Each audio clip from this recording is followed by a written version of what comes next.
Hoka hey, BOOZHOO! Welcome back to the show.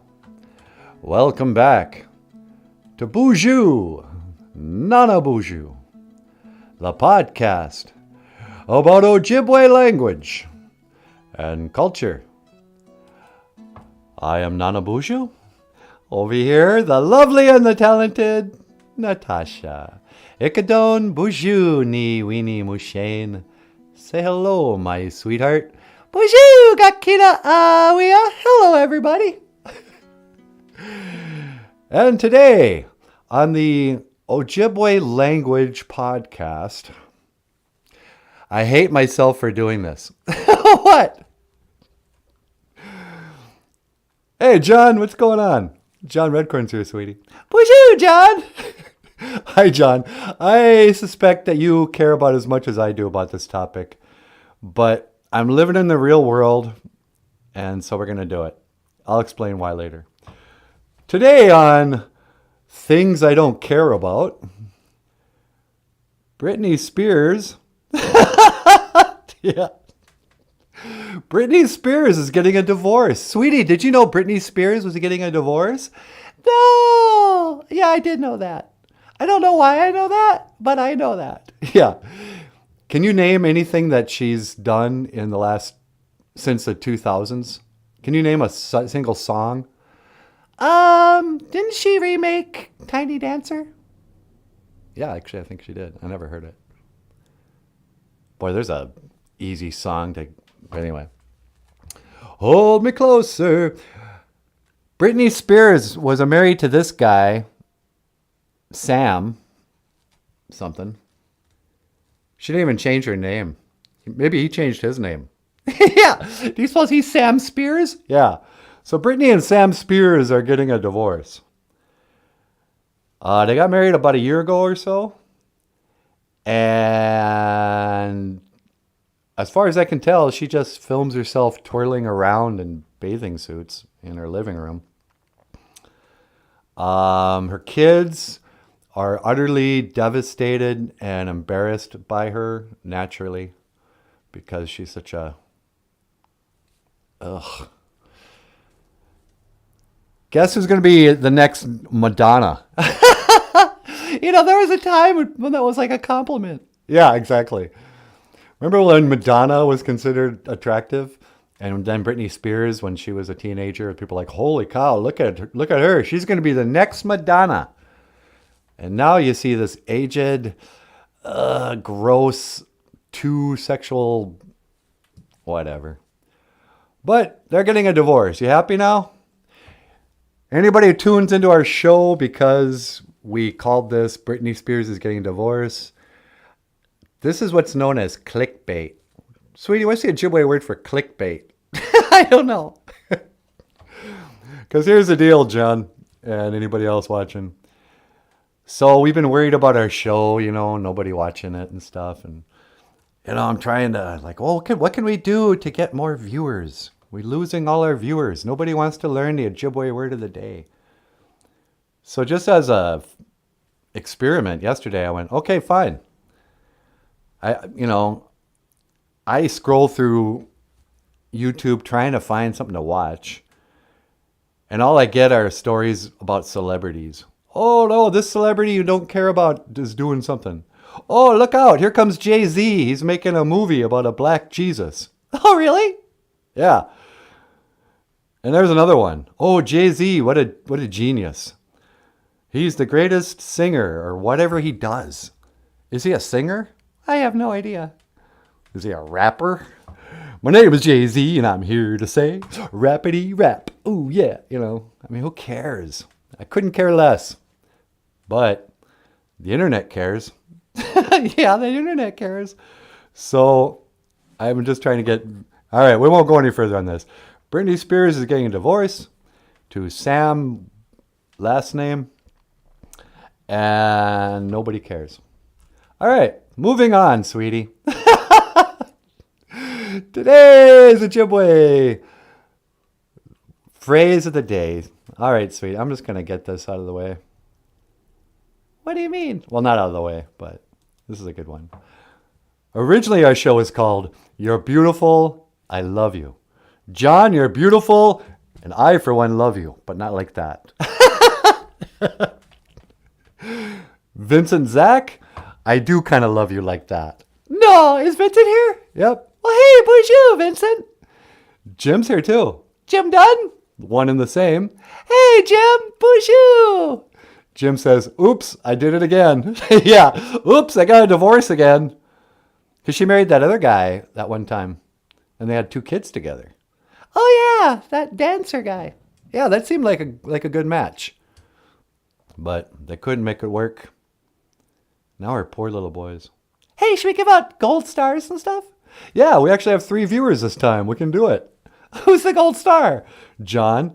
Hey, John, you're a gold star. Hoka, hoka, hey. Gold star for John for being first in class. And a silver star goes to Vincent. Yep. Vincent Zach with a silver star. And then Jim Dunn. Jim Dunn with a bronze star. And Jim comes in third. Vincent says, did Paul Stanley call you yet? Well, I called him last night. That's the other thing. We got our Facebook page back. Maybe we'll start to see some of the old BOOZHOO crew again. Yeah, maybe. But, yeah, I had to call him last night. We were talking about the Black Star and angels and stuff. But you can just Google his number. He'll answer. Anyway, today is a Ojibwe phrase. Sweetie, I know I don't ever tell you this. You tell me every day. But, gi mikawadas. You are beautiful. Ah, mikwach ni weenie mushen. Gi is you. Usually when you see this written, they write it as one word. But I just split it up. Gi. There's ni with an N, which means me. But if you want to say you always have to say gi or gi, I guess. It's more of a gi than a gi. Gi. Mikawadas. Mikawadas. 2 I's are E sound. So mikawadas. You are beautiful. Dush and gizagain. I love you. Oh, sweetie. Gizagain. I love you. And these have been just a couple of very good Ojibwe phrases if you want to snag at the powwow. Hey, don't tell him that. You want to snag some chick at the powwow? You go up there and you say, hey, Mikawadas. Now, beauty in itself is Mikawadas with an I. But you got to drop the I if you call somebody, if you say gi. So gi, Mikawadas. You are beautiful. Gi, zaga'in. Oh, here's something about zaga'in. Love, the word for love is zageh. Just zageh. But here we put an in, and that's kind of the shortened version of neen, like me. So in Ojibwe, it's kind of like the way Yoda speaks. Yeah. You love I, or whatever. We kind of say stuff backwards. You always got to say the person first. You love I, meaning I love you, but whatever. And I love the BOOZHOO crew. I love Vincent Zach. Do you love him like that? Maybe. Shut up. I reached out to him to see if he would contact you. Hey, thanks. How do you know Paul Stanley? Wait, is Vincent Zach actually Vinnie Vincent? You think Vincent Zach is Vinnie Vincent? Yeah, because there's no way Vinnie Vincent's real name is Vincent Zach. I thought Vinnie Vincent's real name was Vinnie Poncia. I think that's a different guy. Really? I don't know. But yeah, he wasn't born Vincent Vincent. I mean, it was like his dad, John Vincent, said, I got a kid. I'm going to name him Vincent. We'll just call him Vinny. Oh, no, Zach's not Vinnie Vincent. A lot of people hate Vinnie Vincent, but I actually kind of... Actually, that dude... I'm not going to talk about Kiss all day today. But when Vinnie Vincent came out of retirement, or hiding or whatever, when they found him and he went to a Kiss convention, All the old Kiss fans are like, hey, cool, we're going to see that little skinny 80s glam guitarist, Vinnie Vincent. Probably Kiss's best after Bruce and Ace. Probably Kiss's third best guitarist. What was I talking about? Vinnie Vincent? Oh, he comes out of retirement. And he's wearing like a pantsuit, kind of a Hillary Clinton pantsuit. And he's got hips. And you go, you're either transgendered now, or you were always a woman. But, and to, I guess, our credit, like the rest of the world, by the way, transgender people, nobody cares. Vinnie Vincent came out and Kiss fans we didn't even ask. We were just kind of like, looks like he's identifying as a woman now. I mean, it's hard to tell with Kiss in the 80s. They all sort of look like drag queens. Yeah. Vincent says, I saw Kiss Creatures of the Night tour. Oh, the last makeup tour before the reunion and all that? That was a great album.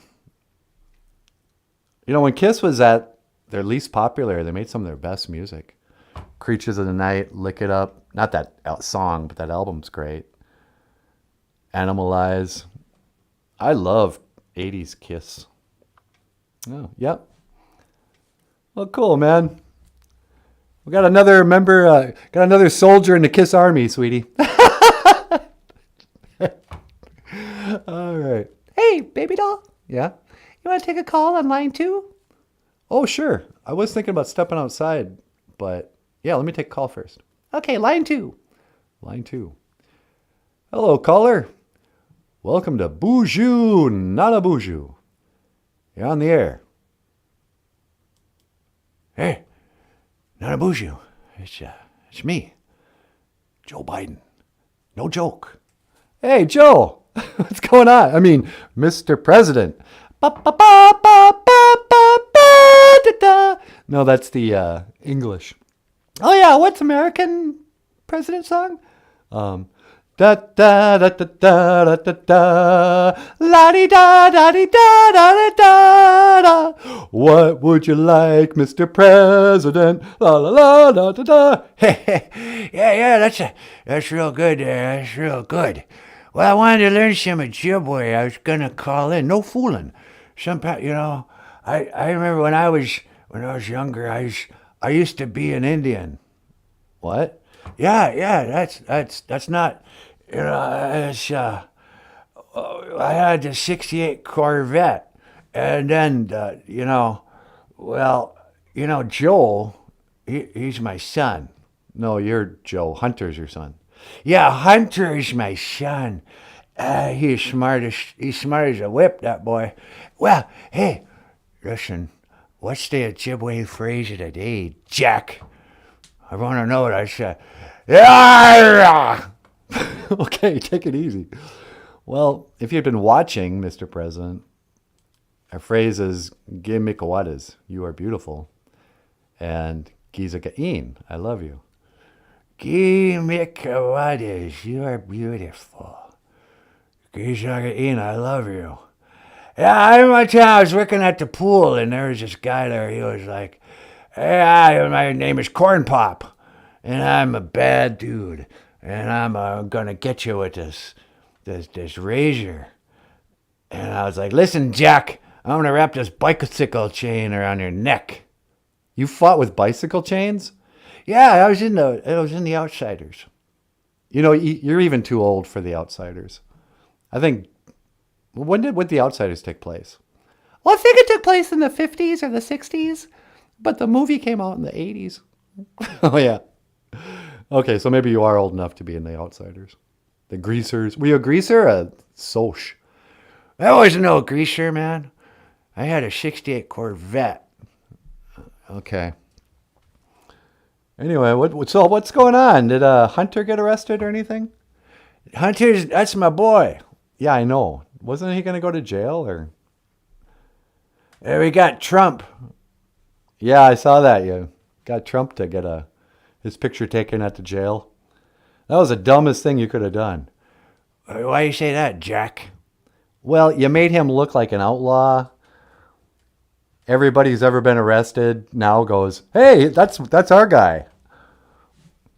But, I mean, who cares? You gonna vote for me, Jack? No. No, come on. Because after I die, then Kamala Harris should be the president, a colored girl. She's a girl of color, a woman of color. Yeah, she's all right. But no, I wouldn't vote for you. I'm not going to vote at all. You gotta vote, Jack. You're part of the problem. Yeah, I know. No, I'm done with that. You're not gonna vote anymore? Yeah, it's stupid. I'm going to vote between Joe Biden and Donald Trump. I'm embarrassed I was ever voted in the first place. You voted for Obama. Both times. I've always voted left until Trump. Just because I hated Hillary Clinton so much and I hated Joe Biden. Hey, what do you mean you hate me? I'm gonna unite the country. I'm gonna restore the soul of America. That's true. That's not a joke. Yeah, going to restore our soul. Yeah, no, I'm done. I'm out. I wash my hands. Do what you want. Hey, this ain't my country. I'm just living here. You know. I got no claim to this land. This land ain't my land. I never owned it. I didn't buy it or steal it from some schnapps. Listen, Joe, you want anything else or can I let you go? No, wait. How do you say goodbye in Ojibwe? Well, I tell you this every time, but we don't really say goodbye. We say, Gigawabamin, Minawa. Gigawabamin, Minawa, Jack. And what's that girl called, that little lady of yours? Natasha? Yeah, she smells good. Shut your mouth. Gigawabamin, Minawa, Natasha. Gigawabamin, Minawa, Mr. President. Yeah, I can smell you. But you're too old. I just hung up on him. Yeah, well, I think he was done. Joe Biden. President Biden. Wow, we really... So it's come to this. Yeah. You ready to go outside? Yeah, I suppose. Okay. I'm going to step outside, say a little prayer. Okay, hang on. This is one to teleport. Make it so, number one. Okay.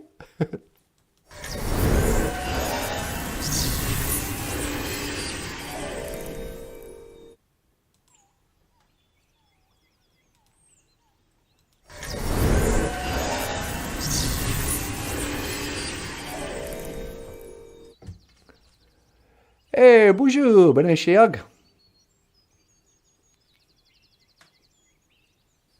Birds. You guys staying busy out here?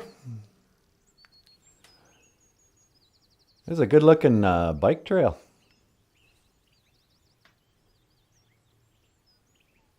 This is where we've been. And that's where we're going. That's the past. Ahead of us is the future. I thought I was walking on the res road. Turns out I'm walking on the gray road. All right, let me pray real quick.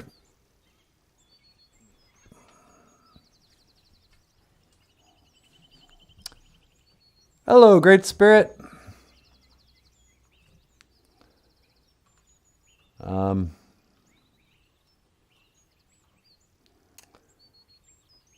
Hang on. BOOZHOO, get your manado. Hello, Great Spirit. Please accept my tobacco. Daga o dapanan niwia sema. Thank you for healing my grief. Miigwech gagage nin gashkain damoan. That should be read nin gashkain damoan, not ni gashkain. Thank you for everything that you do today. Miigwech gaiji kakina gegu. Gaiji chikean nungum. Thank you for my life. Miigwech kaishi pamaraziyan. And thank you for listening. Miigwech ka bizendawieg. Apeenke. Amen. Now somebody's just going to run over my tobacco on their bicycle. I've spent a lot of time on bike trails, actually. I used to ride bike a lot when I was a kid. And I'm built like a person who rides bike a lot. But the truth is, I actually walk a lot. I haven't even taken out my bike once this summer.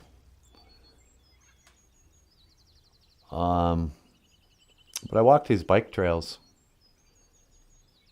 I've spent a lot of time talking to Gitchimanadu while walking on these bike trails. Bike trails are good because, you can walk easily, but still kind of get the outdoor experience.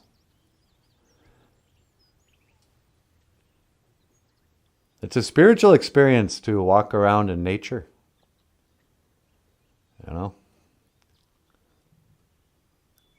Maybe sometimes you got a lot on your mind you got to sort out. Well, go out in nature and take a walk. 80% of your problems are that you need to take a walk. You ever notice how happy dogs are when they're not on a leash? Because they need a walk. Dogs aren't aggressive when they can just walk around. But I don't like walking around in town because everybody has their dog leashed up outside their houses. And those dogs just want to kill anybody they see who's not on a leash. People are like, oh, don't you like dogs? It's like, yeah, I like dogs fine. But no, I don't like your dog. Because your dog is on a leash, and every time I come within 20 feet of him, he starts barking at me and lunging towards me.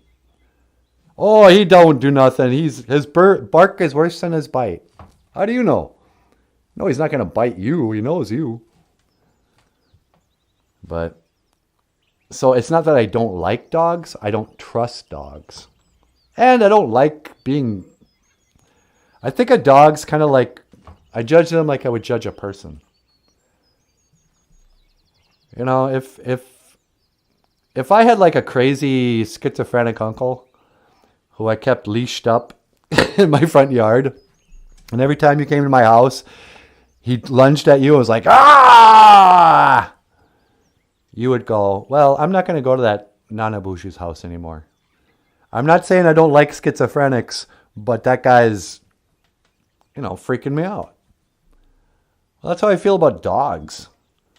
It's like he's a furry little four-legged schizophrenic or whatever. I don't know if he's crazy person. And, he starts sniffing my crotch. And at best, the best you can hope for with a dog, somebody else's dog, is that they sniff your crotch. And you're supposed to just sit there and let them do it. Oh, he's fine. What? Get your stupid dog out of here. My cat never comes up and sniffs people's private parts. No, I don't like your dumb dog. Anamosh. Dog. Anyway. So 1 week. One more week until we head to Bayfield School. I guess it's a week and a day. A week from tomorrow. What day is it? Is it Thursday or Friday? Oh, I think it's Friday. No, it's Thursday. I don't care. I don't even know what day of the week it is anymore. It's because I don't have a job.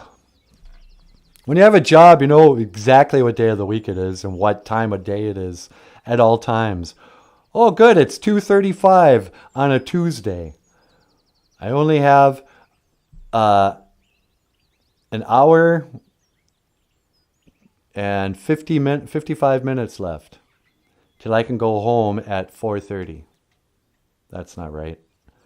2:35, 3:35, 4:35. Yeah, An hour and 55 minutes until I can leave for the day. And I don't have to come back until tomorrow, because tomorrow is Wednesday. And then in another 3 days, I can take 2 days off. Oh, I can sleep in. I don't need an alarm clock to wake me up from the sleep I need.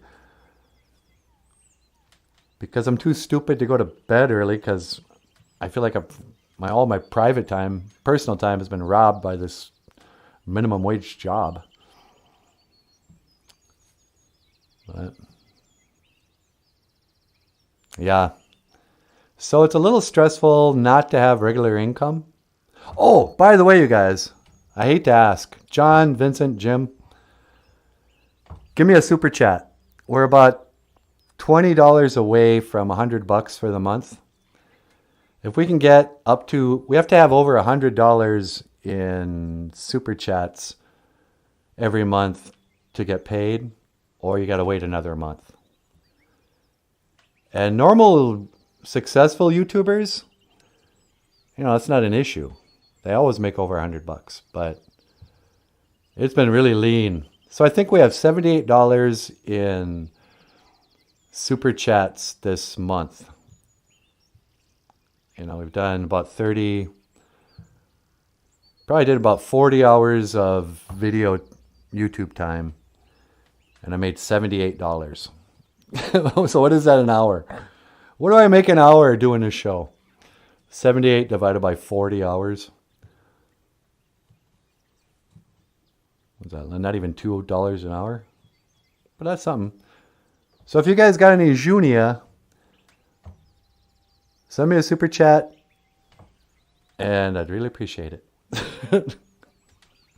We'll see if anybody does it. Otherwise, yeah, it sure is a good day. I'm feeling better every day. I mean, it's so embarrassing that... Okay, also, so yesterday we, instead of the title of our show being, the Ojibwe word for squirrel or something, I put up celebrity, what's that guy's name? Paul Harvey? Steve Harvey. Paul Harvey. And now you know the rest of the story. Steve Harvey's wife cheats on him.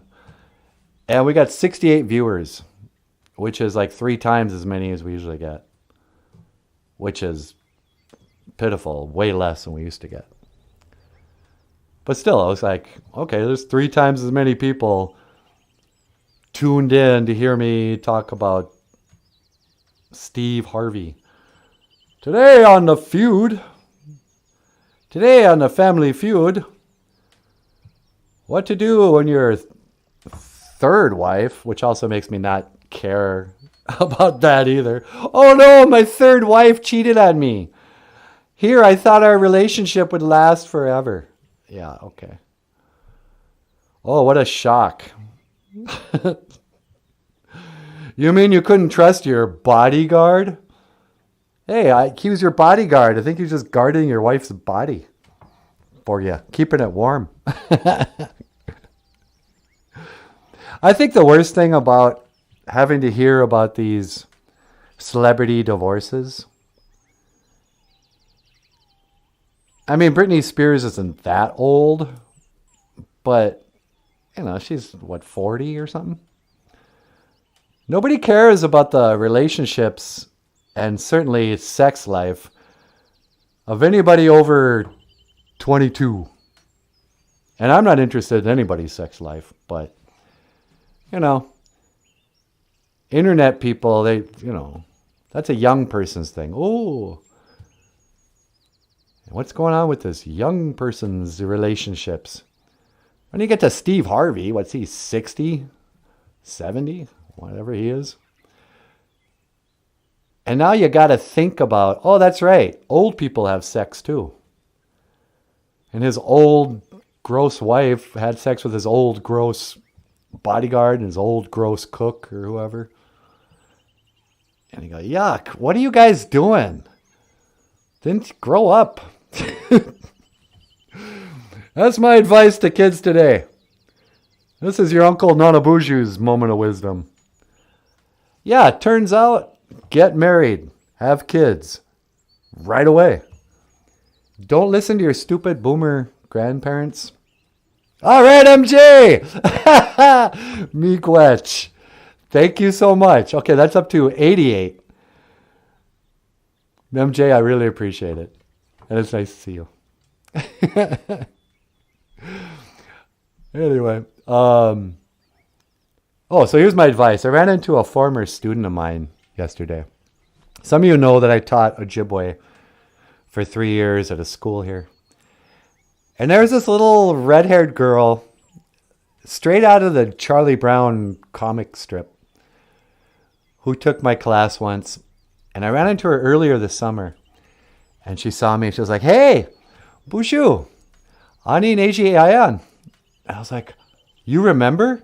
She goes, oh, yeah, I learned so much in your class. I said, I can't believe you remembered any Ojibwe because, I mean, let's face it, it's kind of stupid. You're never going to use Ojibwe until you see me again after you graduate, you know. But she remembered, and it touched my heart. I was like, you're going to make me cry. I can't believe you still remember some Ojibwe. But then I ran into her in Walmart, and she was there with her young man. And she goes, oh, this is so-and-so and blah, blah. We're going to get married. I was like, really? She goes, well, someday. I'm going to go to college. I'm in college. And someday when we get married, I said, don't wait. Go get married now. Who cares? She goes, well, I feel like I should get my college degree. And I went, you know what? When I was younger, I would have told you, yeah, don't go throwing your life away. Don't get married and have kids because then you'll never do anything with your life. Got to go to college, get a degree, get a job, buy a car and a house, and have $100,000 in student debt. But then, you know, you look around and you see all these people who took that route. And what are you going to do? You're going to wait till you're Britney Spears age to get married for the first time? No, marriage, family, and that's a young person's game. The world's coming to an end. We don't have the luxury to wait until we're middle-aged to start a family. And ladies, the clock is ticking. I like these college ladies who are like, I'm going to wait until I get my doctorate, get established as a professor, and then I'll have a baby. It's like, what, when you're 40? You want a baby with Down syndrome? I mean, I kind of want a baby with Down syndrome, but, you know, they don't stay that cute forever. But, yeah, I mean, the creator, Gitchimanidu, kind of designed us to start our families when we're still teenagers. You know, my mom was 18 when she got married. You know, in the old days, you know, modern people are like, oh, they were so backwards in the little house on the prairie days. People getting married when they were 14 years old. That's sick. You know, it's like, no. You got to remember, like, okay, here's one for Indian people. Have you guys ever noticed how college Indian people who think everything is racist, they'll go, oh, I hate the story of Pocahontas. John Smith. Did you know Pocahontas was only 14 or whatever? And they, you know, they got married or something. You know, he must have been a creep. It's like, well, John Smith was probably 18 or 20 or something. And in those days, you stopped being a kid when you were 12. They had a whole ceremony. They said, welcome to adulthood. You're a woman now.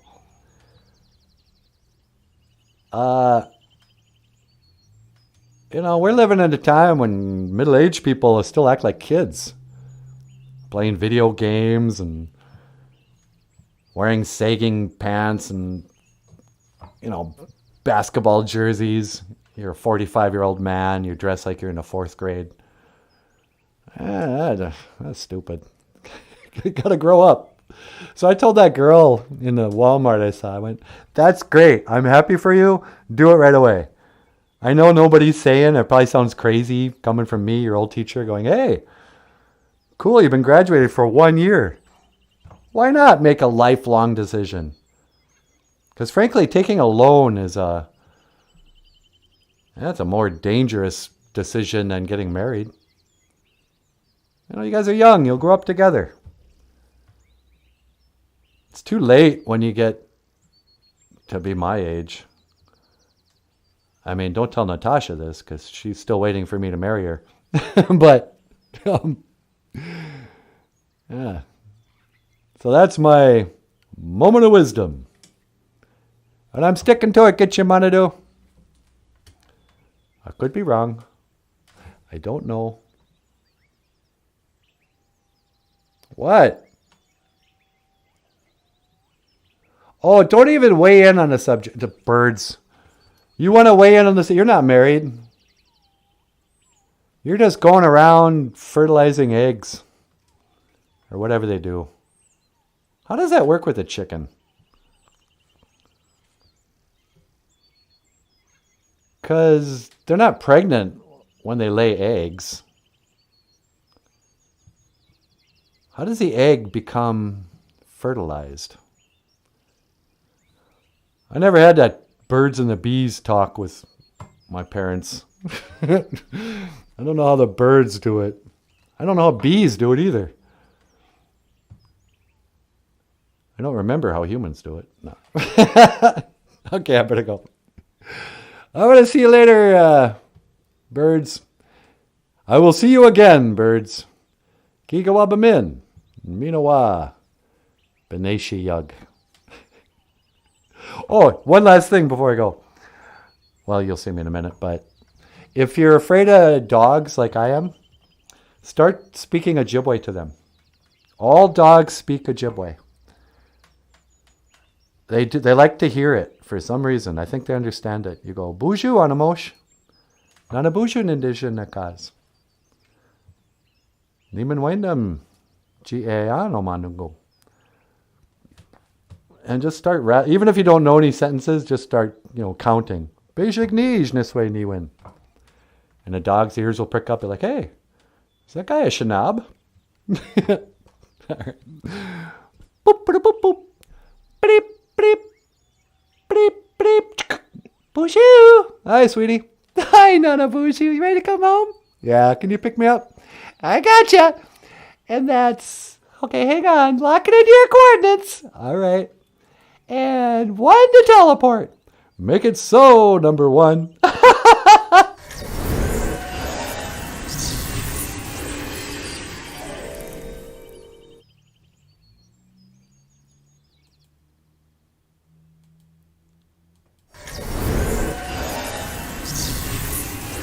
Hey, baby doll.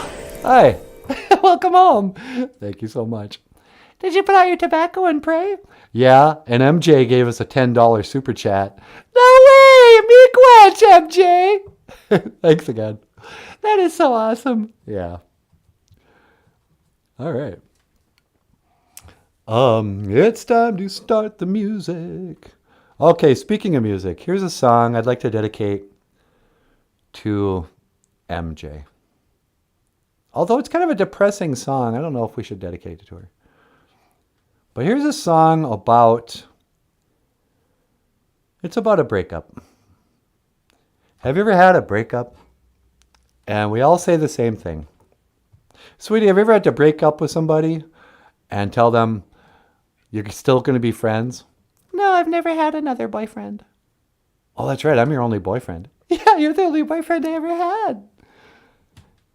See, guys, that's the way it's supposed to be. Me, I've had many girlfriends. I know, I hate that. And this one this one woman, when I broke up with her, it was stupid. I had to dump her even though she already had a new boyfriend. But I didn't know that at the time. But I called her up and said what you always say. Listen, it's not you, it's me. I don't think we should see each other anymore. I mean, we can still be friends. But I don't think we should see each other anymore.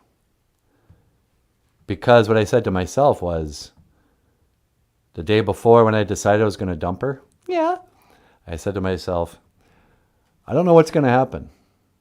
And tomorrow,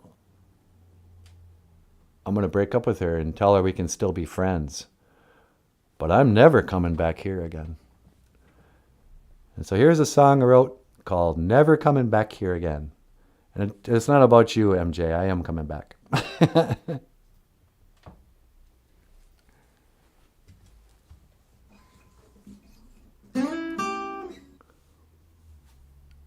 Tomorrow I'll say we can still be friends. But I'm never coming back here again. This is Never Coming Back Here Again by Michael Lyons.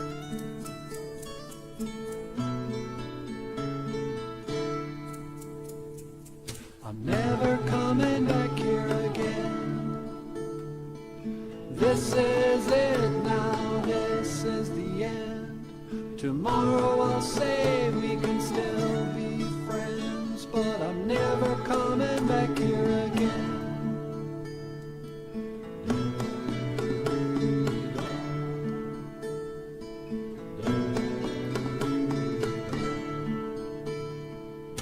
I was caught for 3 long years, lost in the thoughts of a young man's fears. I cannot swim in a sea of tears. I found you out and then I disappeared. Now I'm never coming back here again. I'm never coming back here again. This is it now, this is the end. I'm never coming back here again.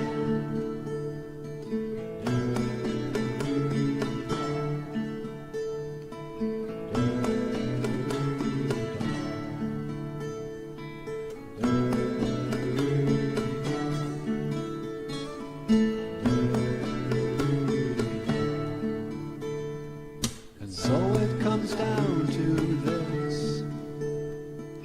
One sad parting farewell kiss. Goodbyes in this morning's mist. What's mine is yours, but what's yours is his. So I'm never coming back here again. I'm never coming back here again. This is it now, this is the end. I'm never coming back here again. Oh, oh, oh.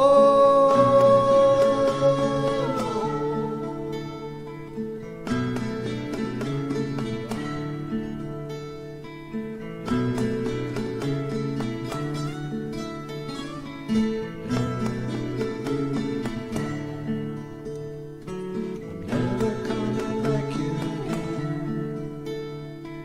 This is it now, this is the end. Tomorrow I'll say we can still be friends, but I'm never coming back here again. I'm never coming back here again. I'm never coming back here again.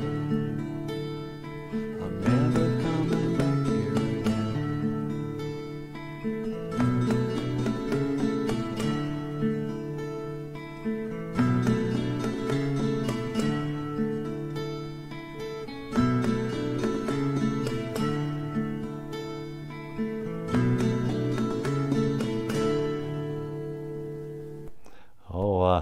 On guitar, Michael Lyons, the rock star cartoonist.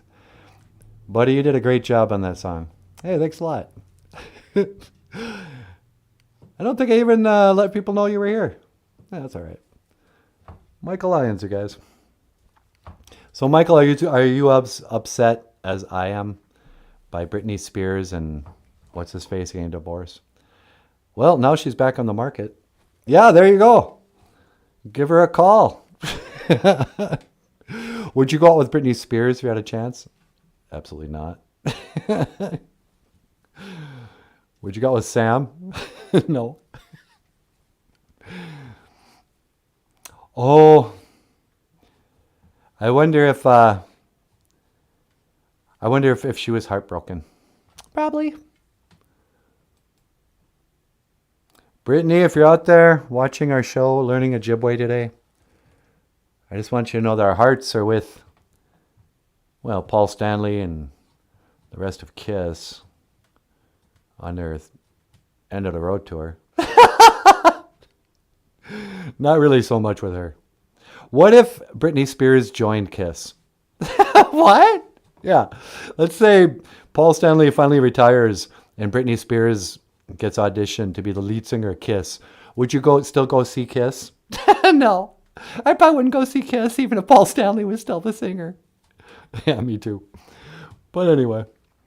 Okay, let's get down to business, sweetie. Today, on Ojibwe words and phrases. Now, Michael Lyons wrote a book and took a bunch of pictures of us and put together this nice little collection of Ojibwe words and phrases. And hey, well done on the title. Yeah. You know, they say they can't judge a book by its cover. Well, what do you think's going to be in this book? Ojibwe words and phrases. So today we're going to look at just a section of a page of Ojibwe words and phrases. And we're going to talk about our feelings, sweetie. Oh yeah, hey, that's me. Yep, Natasha. That's where I got the idea for the phrases of the day. It was from this picture. Kizagain, I love you. Gi Mikawadas, you're beautiful. So anyway, feelings. And I don't know if you guys can read this or not. It's pretty small. I don't think I can make it any bigger. But these are just some Ojibwe inamanji-o. Inamanji-o. Inamanji-o is feeling a certain way. You know, it doesn't have to just be your emotions. It can also be like if you're cold or something. And so these are phrases and words. It's a word in Ojibwe, it's a phrase in English. Okay. So first of all, sweetie, can you say, I am afraid in Ojibwe? Ningotage, ningotage, I'm afraid.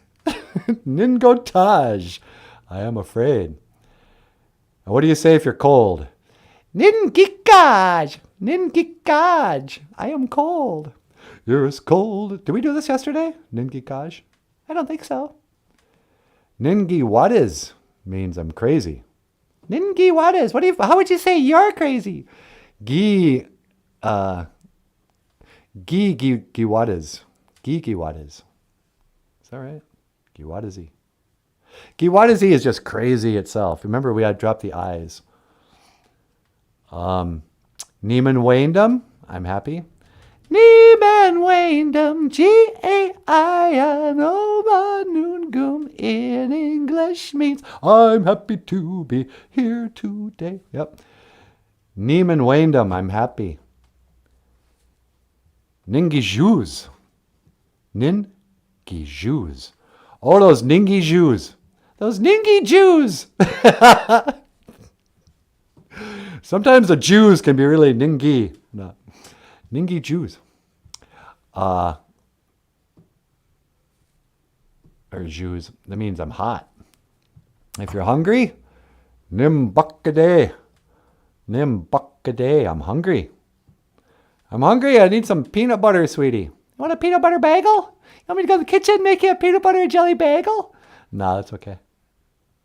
You want to go to Country Kitchen?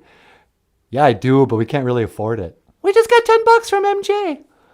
Yeah, we did get $10. I'll pay for one of us. Give us $10, somebody. And not Natasha and I can go out for breakfast. I mean, who are we kidding? It's going to be more than that. To go out for breakfast now, it's like a $30 bill for two people. But whatever. Nimbukade, I'm hungry.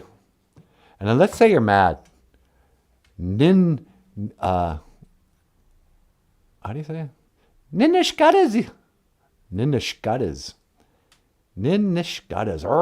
Oh, yeah. Here's how you remember how to say I'm mad. Ninishkadas is something you can say between grit teeth. Ninishkadas. Oh, I'm so mad.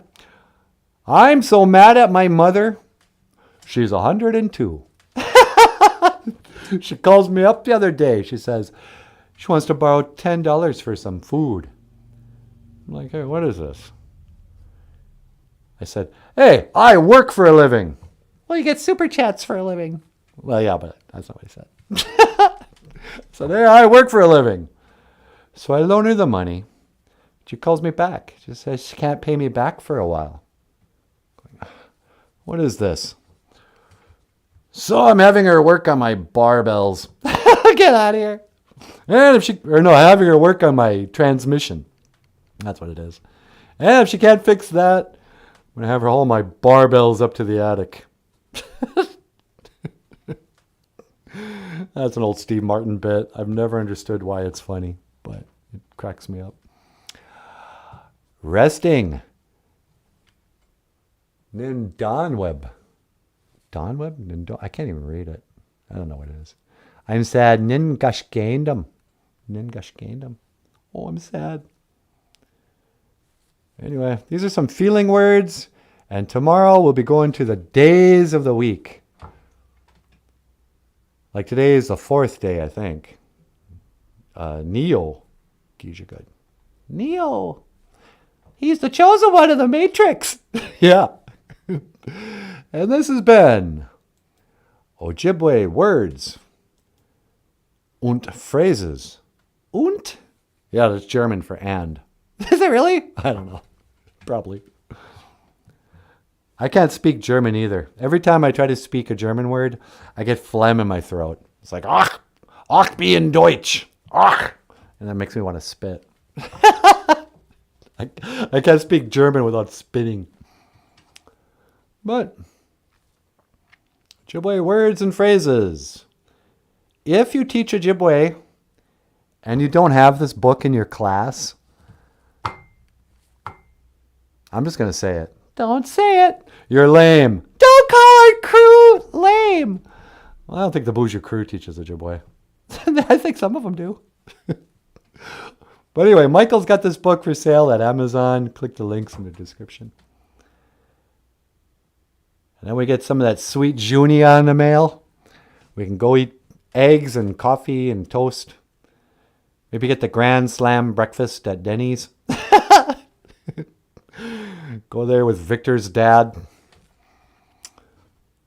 A gemstone symbolically attributed to the waters, namely... Wait. Let me back up. Vincent's talking. He goes, no. Nawere means the Huron people. Nawere. Oh, is that really Huron? A gemstone symbolically attributed to the waters, namely, I can't read this word. Aptite?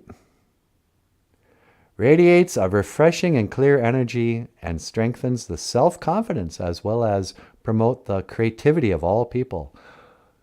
Yeah, that's kind of what I've learned about marijuana. You know what other gemstone promotes creativity? Marijuana. Anyway, MJ. MJ's got to take off. Oh, Bubba P, MJ. Can you go up him in? Let's see, MJ. I like MJ. I love anybody who gives us super chats. Yeah. All right. Well, what do you think, sweetie? You want to get up here? Sure. Gonna play Snow on Skin? Yeah. All right, I'm going to let Natasha get up here. Here's another short song written by Michael Lyons, the rock star cartoonist, and this is Snow on Skin.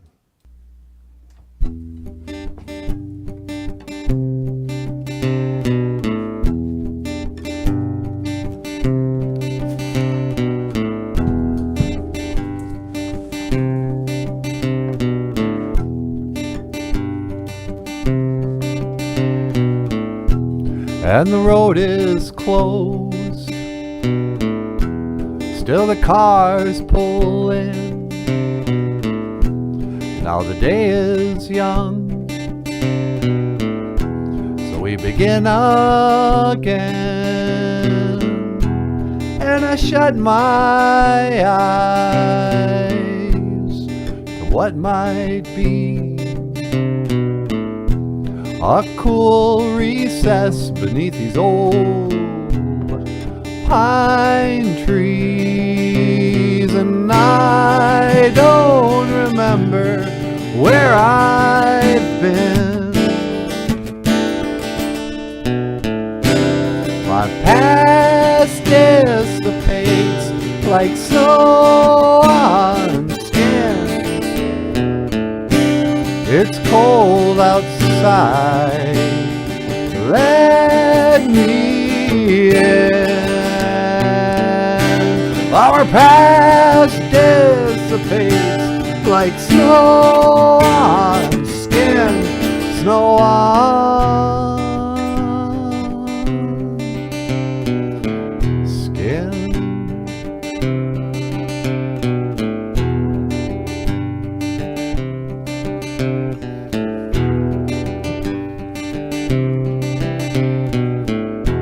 From what I've seen, nothing's meant to last. Nothing's meant to last. But I can't move forward. I can't move forward. And I'm living in the past. Living. But I've come so far. And I've run so fast. I've run so fast. How long do I have? And how long can I last?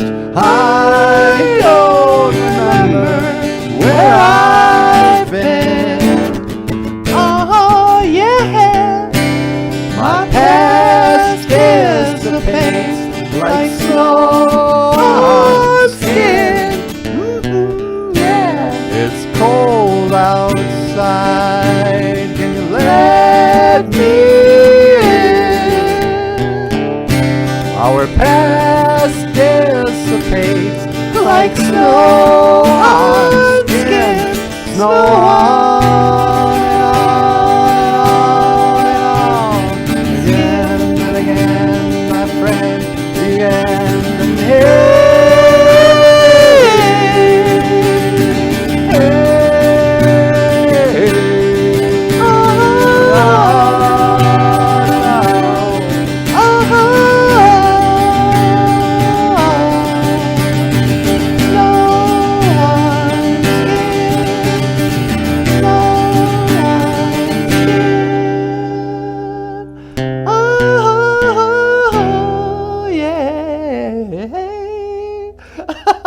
Ladies and gentlemen, Michael Lyons, rock star cartoonist. That was great. Hey, thanks you so much. Well, so what's that song about? It's about how nothing lasts and everything changes, and I can't remember my past because it's like snow on skin. It just dissipates. It melts away. Wow, that's so deep. How you guys doing? It's so nice to be here. Yeah, I know what you mean about celebrity news and gossip. Yeah, I hate that I'm gonna be part of that now. Well, if it gets people into the room, I don't care. I know what that's such a horrible thing to have clickbait. Because let's face it, when my face is on there, that doesn't draw anybody. I know, I'm all surprised. But we put Steve Harvey's picture on our show, and people are like, oh, I need to learn about Steve Harvey's wife. Whoa, what's going to happen to the host of Family Feud? Inquiring minds need to know. Anyway. So what should I do? I don't know. You want to go outside, or do you want to take a call? I could take a call. Why don't you take a call on line 2? All right. Hello, caller. Welcome to BOOZHOO NANABOOZHOO. You're on the air. Hello, love. It's me, David Bowie. Well, hi, Bowie. How's it going? Oh, I'm doing quite lovely, indeed. I thought you were dead. Well, yes, I'm afraid I'm calling from heaven. Oh, that's right. You're in heaven. Well, we sure miss you. What can I do for you this morning? I was wondering if I might learn the Ojibwe word of the day, as it were. The Ojibwe word of the day? Well, sure. Do we just have the 2 little phrases, or we have anything else? You could teach them "You're beautiful and I love you," or the prayer. I'm going to teach them you're beautiful. You ever write a song about somebody being beautiful, David? Well, I'd have to think. What song do I have calling somebody beautiful? I have so many songs about alienation and dancing, but I can't remember right now what. I'm afraid I just can't remember. Okay, it doesn't matter. If you want to say you are beautiful, you would say, Gi Mikawadas. Mikawadas. You are beautiful. Gay Mickle Waters, you are beautiful. Yeah, exactly. And if you want to say I love you, you say Gizagain. Gizagain. Gizaka-in. Gizaka-in. I love you. Oh, that's the Ojibwe language is so beautiful. Yeah, huh? So, what's heaven like? Oh, it's really quite remarkable. I live in a mansion. Oh, there really are mansions? Yes, but it's just another day for me because I was used to living in mansions. Did you live in a mansion? Actually, now that I think about it, no, I didn't. I think I lived in an apartment in New York City. Yeah, you never heard about David Bowie living in a mansion. I know, that's one thing I always thought was stupid about rich people. What's that? Well, they're like, you get super rich and then they buy 5 different houses. I know. And like, have you ever seen Howard Stern's house? I think I saw like Lifestyles Rich and Famous or something. Yeah, it's stupid. Number one, he's locked in there. He never leaves because he's afraid of germs. Yeah. And then it's bigger than most hotels. It's like you live in a hotel. Yeah, what's the point? So you don't have a mansion? Well, I do now here in heaven. But no, when I was alive, I certainly could have afforded a mansion, but I decided not to buy a mansion. Yeah, huh? So did you take your money with you when you went up to the land of everlasting joy? No, I'm afraid no one can take their riches with them to heaven. But again, you hardly need money up here because, except for the vending machines, everything is supplied. We have a mansion and wine and hops. Wait, you have vending machines up there? Yes, we have vending machines, but for the life of me, I cannot find any change.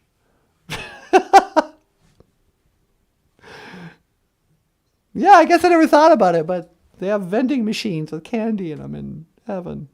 Yeah. So, yeah. You been seeing the Queen of England up there at all? Elizabeth? Yeah. Yes, she came over last night for a cup of tea, a spot of tea, as we like to say. How's she doing? Oh, she's quite lovely. She, she's young in heaven. Is she really? No, she looks exactly like she did when she died. So when you die, you stay the same as when you died? Yes, I'm afraid so. You'll feel and act like a young person, but your skin will still be sagging and your hair will still be grey. And so, yes, the Queen of England, Elizabeth I call her, she still looks like an old hag. Some friend you are. But I'm afraid I have to go. Oh, really? Yes, I have band practice with Eric Carr of Kiss. Oh, that's right. Eric called the other day. He said he was starting a band with you and Eddie Van Halen. Yes, Eddie Van Halen. He's quite an accomplished guitar player. Yeah, you think? He's up here, and let's see who's playing bass guitar. Yeah, I can never think of a dead bass player. I'm sure Gene Simmons will be up there soon enough. Yeah, but when Gene died, well, Gene's not going to heaven. You don't think so? No way is Gene going to heaven. But yeah, maybe you can find a bass player sooner or later. Well, how does one say goodbye in Ojibwe? Well, we don't really say goodbye, David. We say, I'll see you again. Gigawabamin, Minowa. Well, I will see you again, Natasha. Gigawabamin, Minowa. And thank you ever so much. For what? Well, for everything you do. I enjoy your program, and I enjoy learning the Ojibwe phrases that you teach. Oh, well, you're very welcome, David. Gigawabamin, Minowa. All right, love. David Bowie, sweetie. I know. He's my second favorite person. After me? After Paul Stanley. Hey! All right, I'm ready to go outside now. Okay. I'm going to step outside, say hello to the birds, and maybe pray. All right. And that's 1 to teleport. Make it so, number 1. No.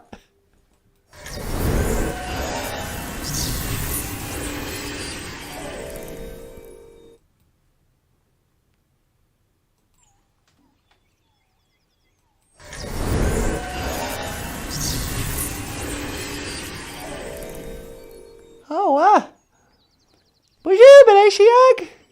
What's going on? Let me walk over here.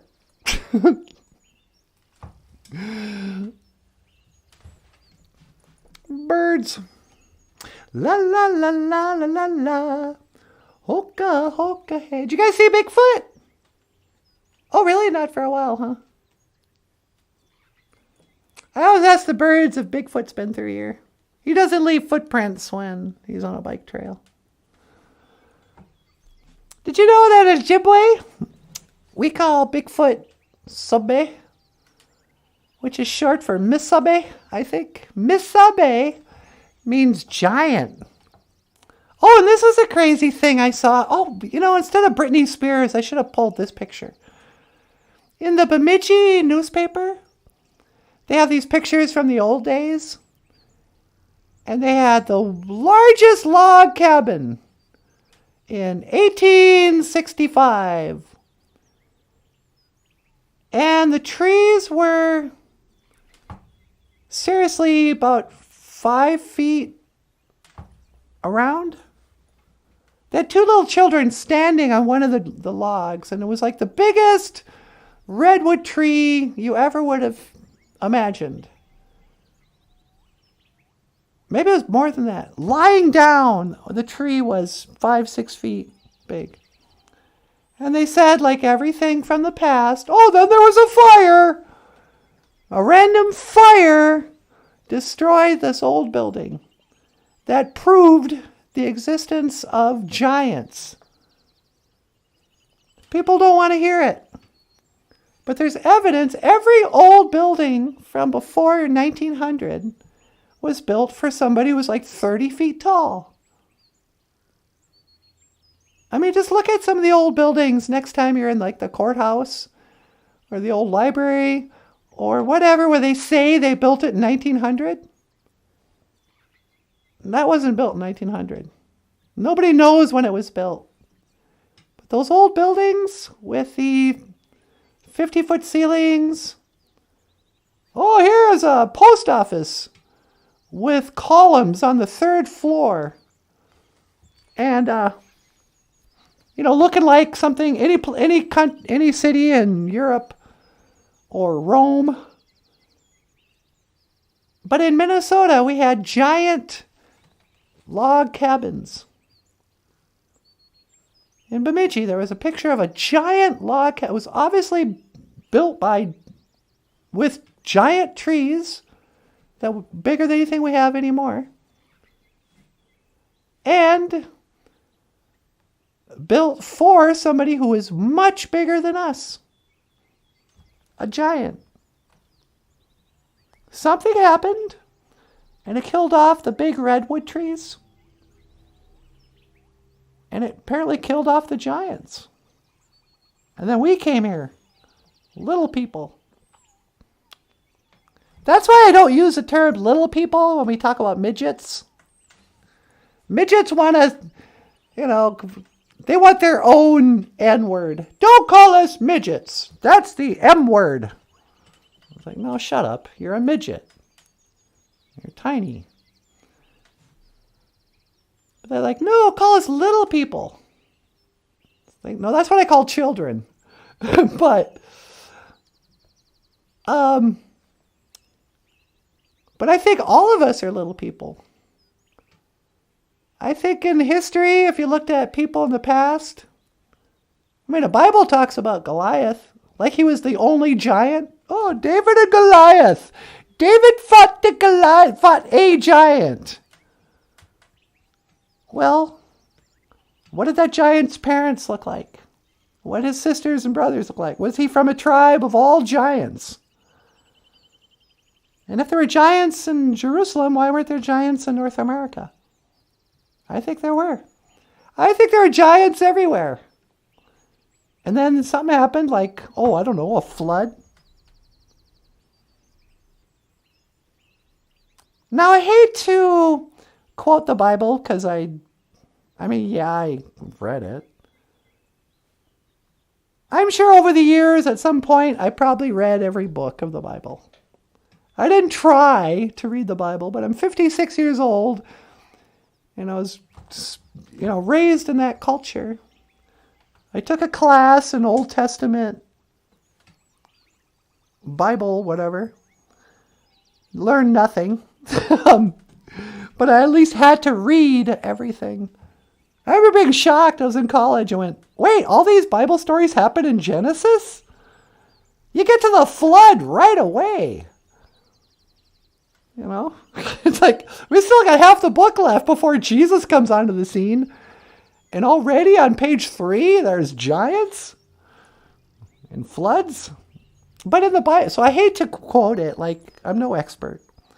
But I've heard that the Bible said the reason there was the flood is that the fallen angels came to earth, knocked up some human beings, and the human beings had babies that were giants. Now, it doesn't make any sense that a a person my size would have a giant baby. Did they have a normal sized human and then the human grew into a giant? Or were we already giant size?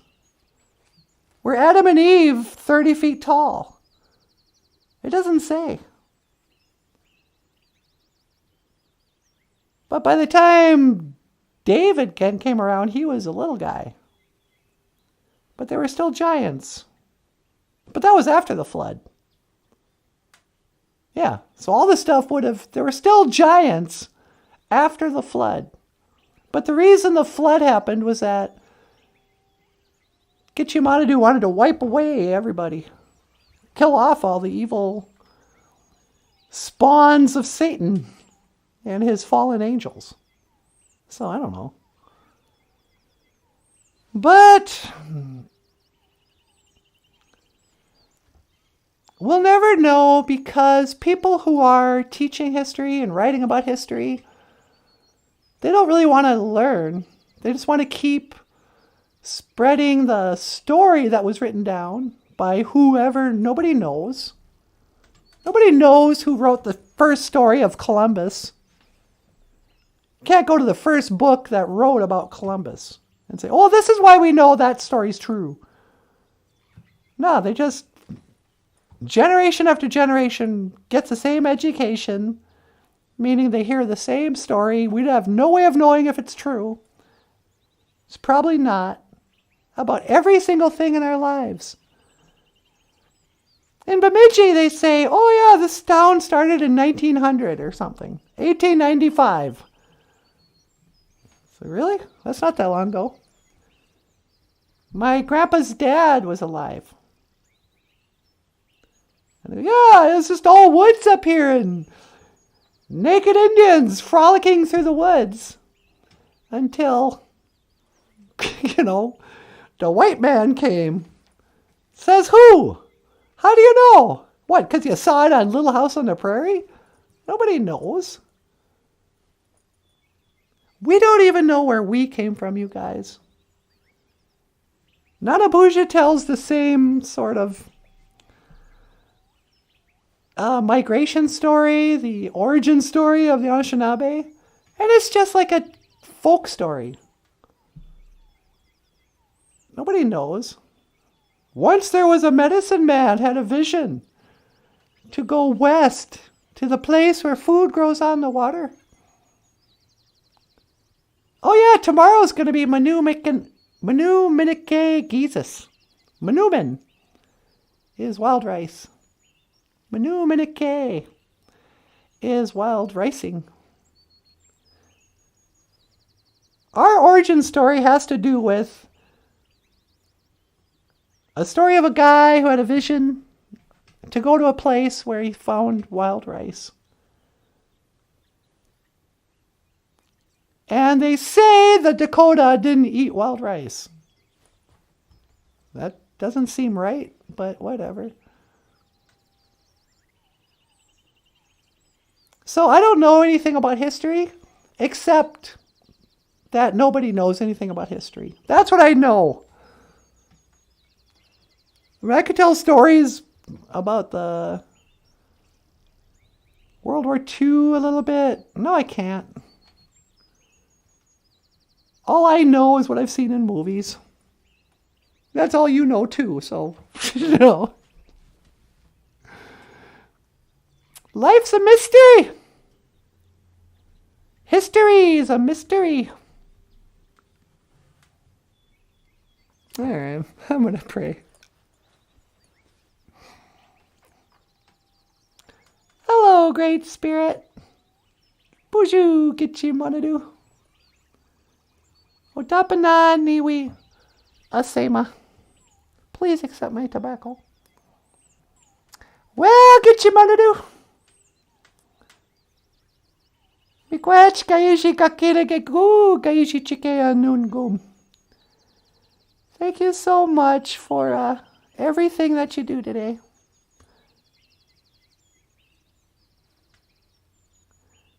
Thank you for April Wemigwans.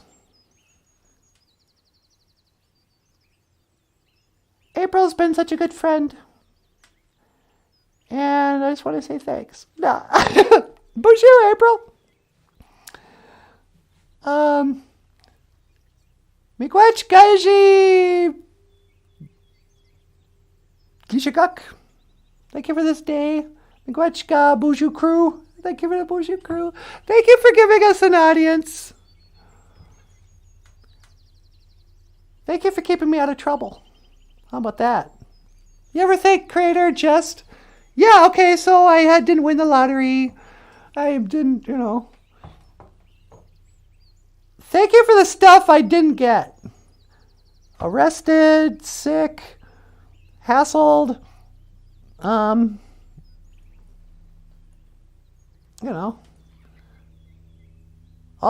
thank you for all this bad stuff that hasn't happened. Thank you for protecting me.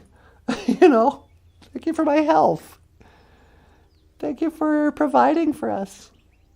Thank you that we got enough coffee and peanut butter and cash now that the MJ gave us $10. Thank you for the eggs. Thank you for this house, or our house that we live in back home. Thank you for the health of my cat. How about that? You ever just say, thank you for keeping Bagheera healthy? Because I know what it's like to have a sick cat. Have you guys ever had a pet who you had to watch slowly pass away? They just got older and older and slower, and you took them to the vet, and they go, yeah, he's got a tumor in his heart or whatever. And you just wait. He's not in any pain, but, I actually haven't, but I've known of other people. I did have a little kitten once who grew to be about 19 years old. A very old kitten. We called her Princess. She was a beautiful white cat. And when she passed away, there were no vet visits. She just, over the course of a year, got skinnier and skinnier and skinnier. And then slower and slower. And for 3 days, I tried to comfort her. She just quit eating. And she'd crawl around.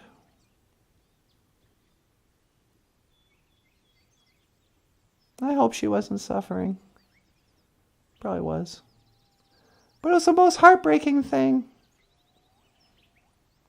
I was traumatized by my cat dying. Not just that I missed my cat, but I was so heartbroken over having to watch her pass away.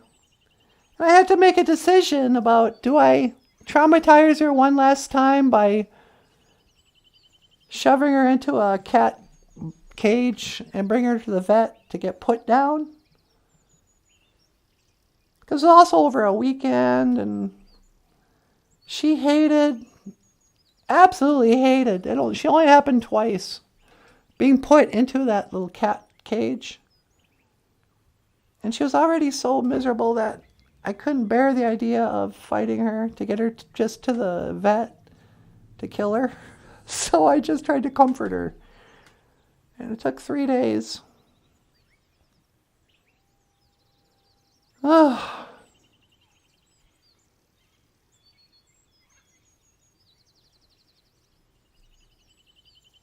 But eventually you get over it.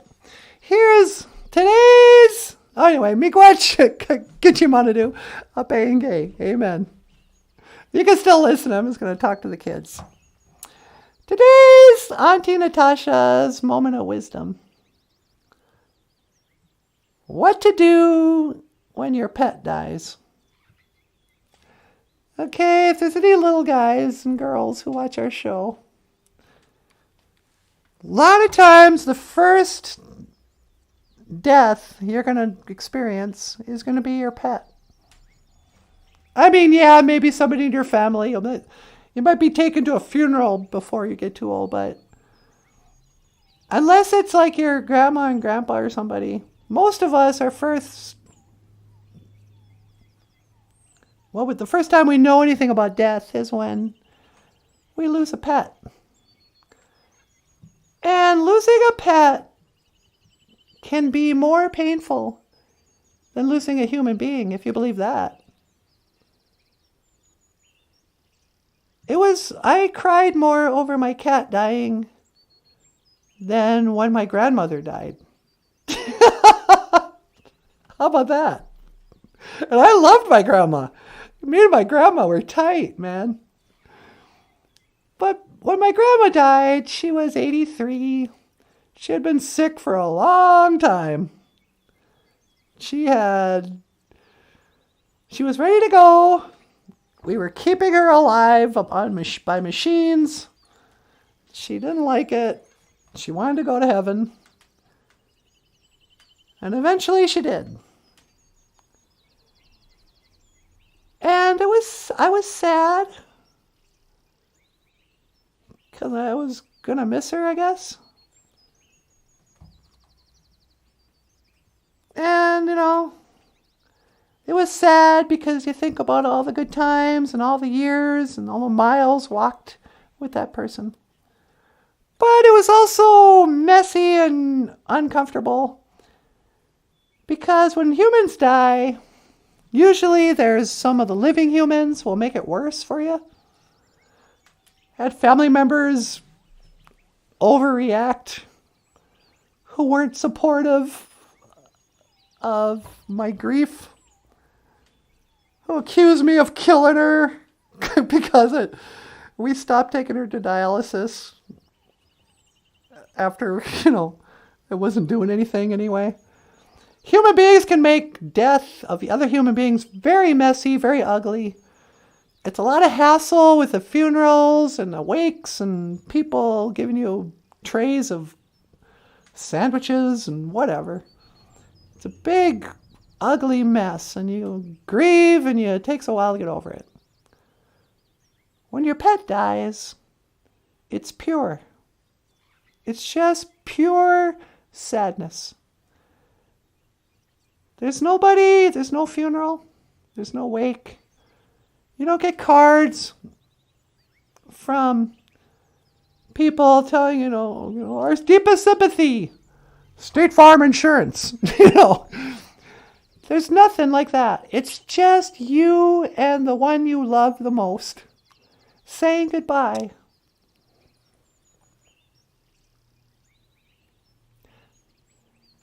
So what do? Little muffins, little mittens, little spot, little rover, whatever you call your pet. What do? Number 1, have a good cry. Go out in the woods, especially if you're a dude. Anishinaabe man cries alone, okay? You bottle up them tears. I don't want to see you crying in front of people.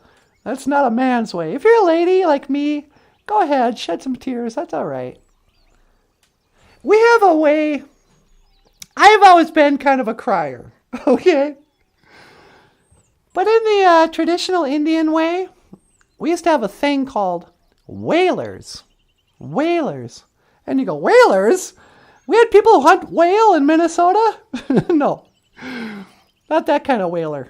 A whaler, somebody who wails when they cry.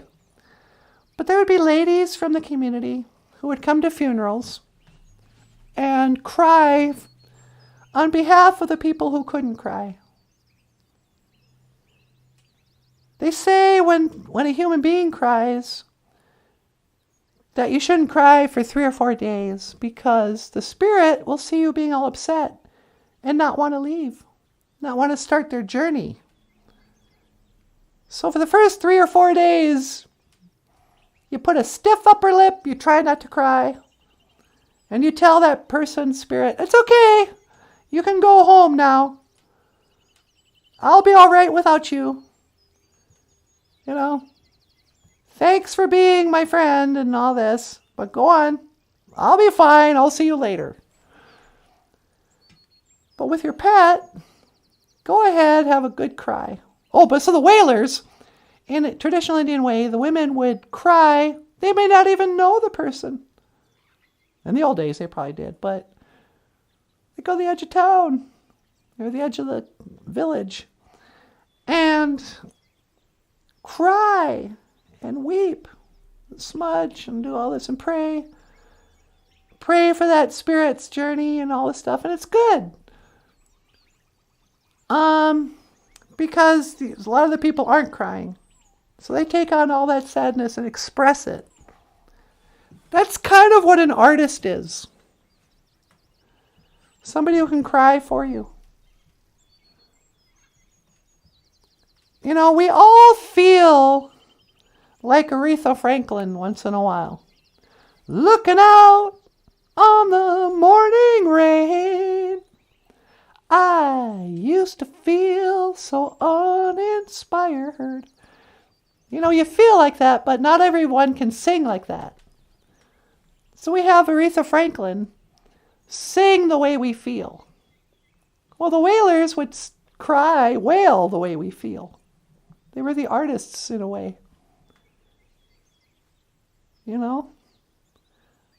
And every artist is that way. Brad Pitt does stuff in movies because we don't have that experience in our real lives, but we know what it feels like. I don't know about Brad Pitt, but art is expressing the thing for us because not all of us have the talent to express it for ourselves. So when your dog dies or something, it's okay to cry, especially if you can cry. Cry for the people who can't cry. But then, stop crying. Pick yourself up. Now you're in grief. You're not crying, but you're not okay. You have grief.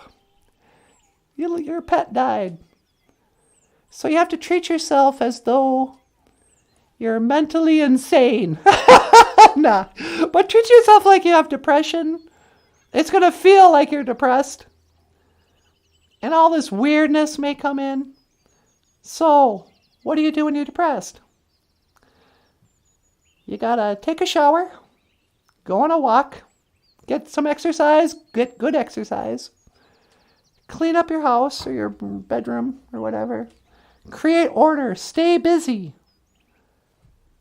Go ahead and, hang up some pictures if you want. If it makes you feel better, hang up pictures if it makes you feel better. If it makes you feel worse, take the pictures down. You're not going to forget your pet. But the best thing I did to heal my heart when Princess passed away, and you're not going to want to do it. Most of us, after a pet dies, the first thing we say is, well, I'm never doing that again. Forget it. That was my last pet. I can't take it. I'm never having another pet. This is too hard. But I heard a voice once. This is so weird.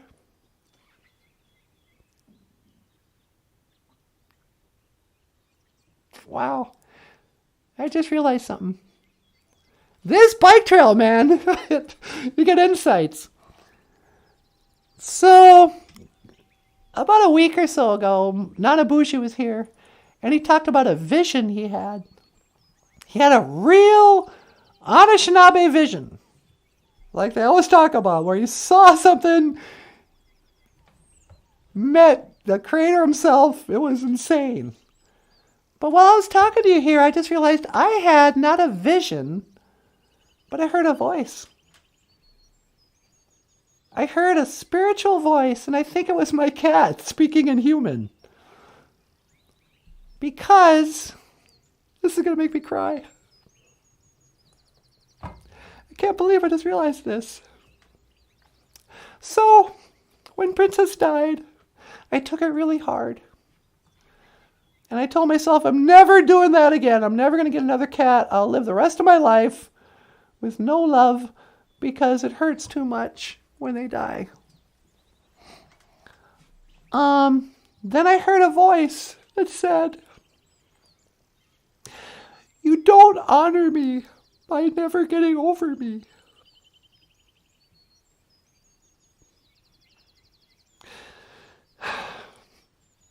You don't honor me by never getting over me.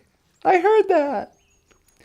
And what it told me was, if I wanted to honor Princess, I should get another pet to honor her. But now I think that it was Princess speaking to me from the spirit world.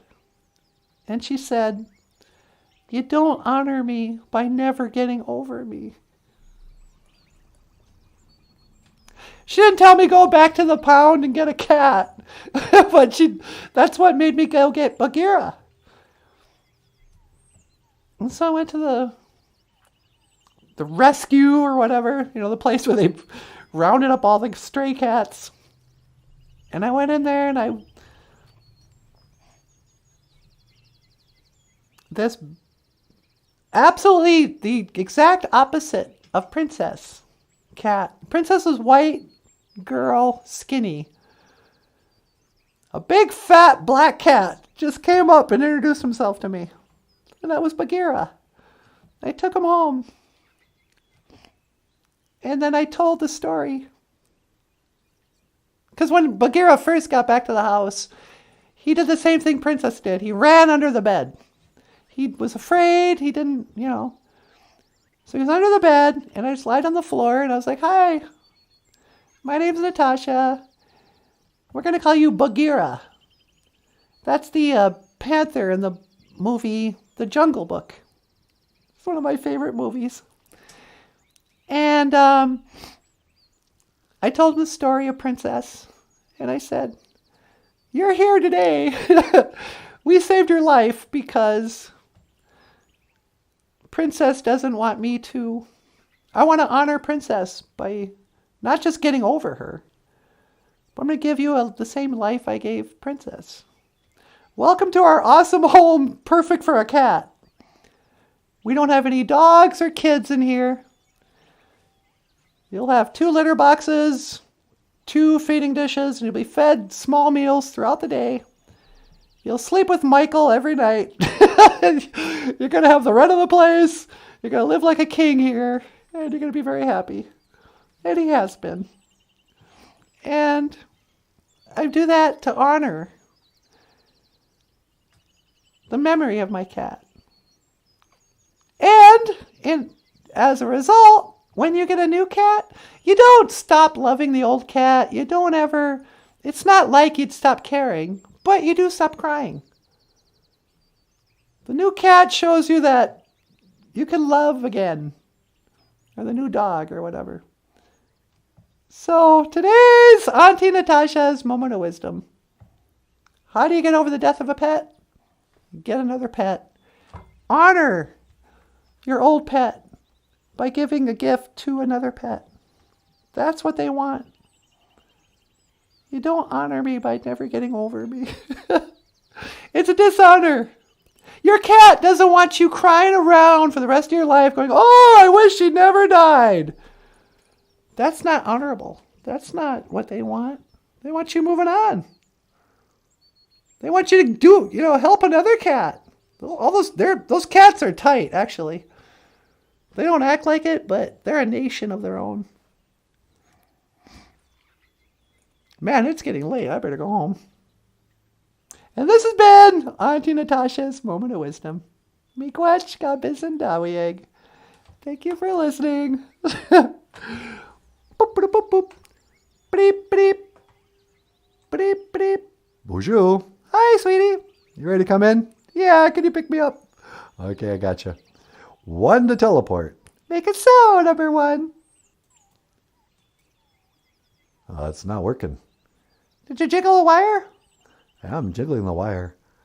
Try pushing the button but keep your button pushed and then jiggle the wire. Keep the button pushed and jiggle the wire at the same time. Oh, here we go.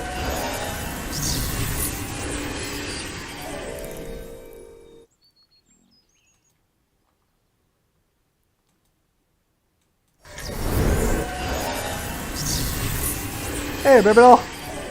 Hi. Did you have a good time outside? No. What do you mean? What happened? I started crying about Princess. Oh, really? Yeah, but not because I'm sad. I realized something. What's that? You know how you had that vision? Yeah? I had like the audio version of a vision, I think. Really? Yeah, remember what I said? I heard a voice telling me that you don't honor, I heard a voice saying you don't honor me by never getting over me. Yeah? I think that was Princess. You're kidding. No, not at all. I think Princess spoke to me. I didn't see her, but I definitely heard something. You don't honor me. I heard me by never getting over me. That had to be Princess. Yeah, I think you're right. But that awareness made me start crying. So embarrassing. Oh, it's not embarrassing. Oh, Jim's taking off. Should we call it a show? Yeah, if Jim's out of here, I'm out of here. Okay. Hey, everybody. Michael, do you want to add anything? Nah, just tell him I said thanks. Michael Lyons says, Miigwech. If you'd like to support the show, give us a thumbs up, hit the subscribe button, and the notification bell. People aren't being notified. I noticed that I'll get a notification that our show went live like the day after. Yeah. So maybe it doesn't matter. But if you'd like to support us, we also have a Patreon page. You can click the link in the description. PayPal. You can give us a tip. Buy us a cup of coffee at Country Kitchen. Yeah. Or come back tomorrow. And, yeah. Miigwech. Miigwech. Ganawabi egg. Thank you for watching. BOOZHOO NANABOOZHOO. The podcast about Ojibwe language and culture. My name is Natasha. This over here is NANABOOZHOO. Okay, miigwech. This over here is the rock star cartoonist, Michael Lyons. Thanks so much, everyone. We'll see you tomorrow. And I will see you again. Gawabamin. Minawa. And Gisakain. I love you. Miigwech. Ah, that was great. Yeah. All right, fellas. Let's call that a show. And la la la la.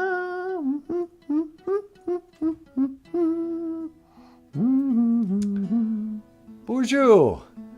Welcome back to the show.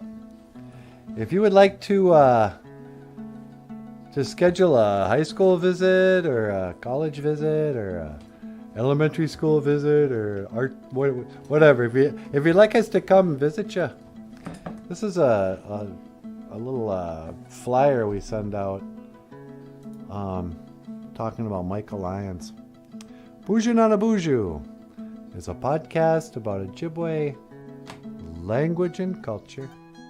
Michael Lyons, creator of the daily live stream Ojibwe Language and Culture podcast. BOOZHOO NANABOOZHOO is an author, a cartoonist, a musician, comedian, and puppeteer.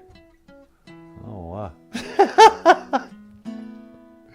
Lyons uses music, comedy, and puppetry to discuss various topics including Native American history, specifically the Indian boarding school era.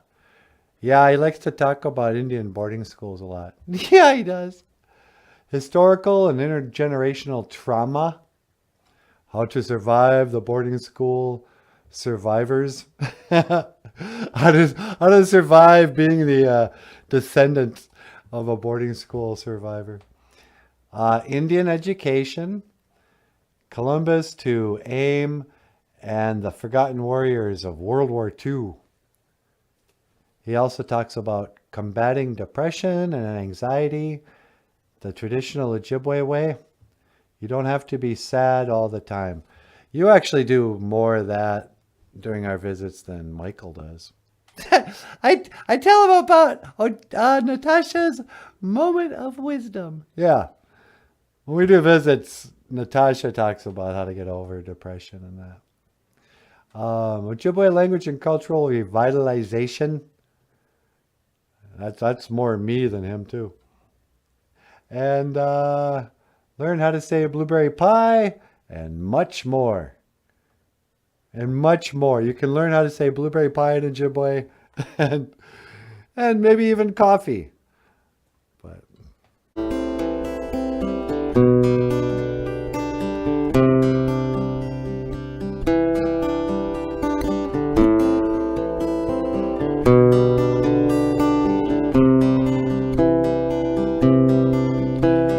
wanted a piece of blueberry pie, so I went up and I asked this guy. He only spoke Ojibwe, so I had to say, Mina bushki mina sagani batusi chikani Quajigan. Mina bushki mina sagani batusi chikani Quajigan. Mina bushki mina sagani batusi chikani Quajigan. Mina bushki mina sagani batusi chikani Quajigan.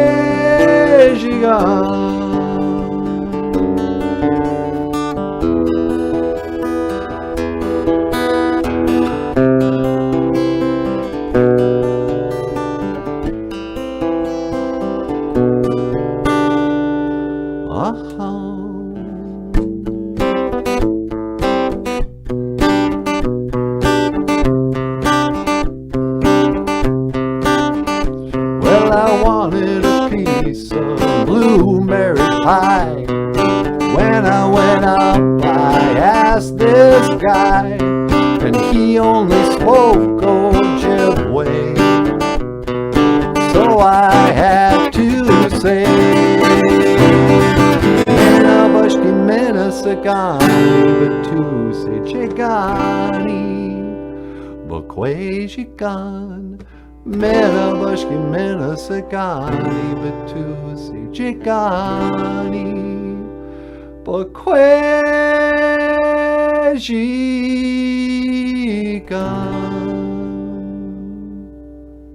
Menabushki Menasagani, Batusi Jigani, Bakwejigun.